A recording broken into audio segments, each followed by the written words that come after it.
Well, it's Friday again. We're in final assembly.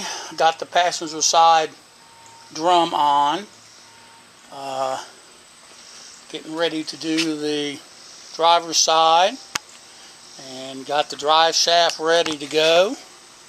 And all new U-joints, both sides.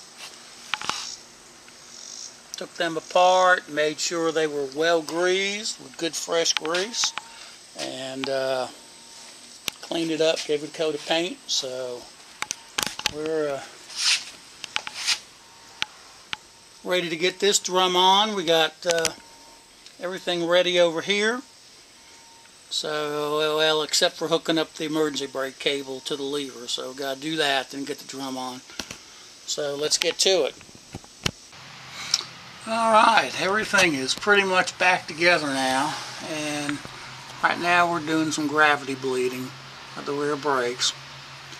Just loosening the bleeders just a little bit and let it run down through the tubing into the jars, and then when it cools down a little more, my helper will help me bleed the brakes by pressing on the brake pedal.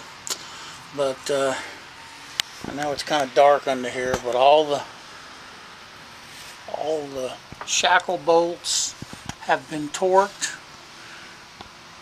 You know, the spring bushings. I bounced the car up and down all four corners like the shop manual says, and retorqued the spring U-bolts. The brakes and drums are on. The drum axle nuts are torqued. The drums have their initial adjustment, and we'll bleed the brakes, and we'll be ready to try it out. Oh yeah, and the drive shaft is in.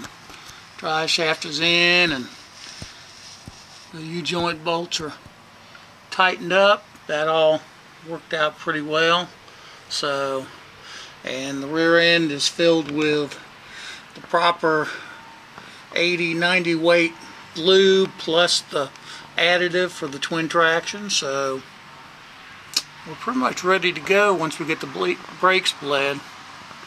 So once we get it out from under the carport, we'll show you what it looks like with the new springs.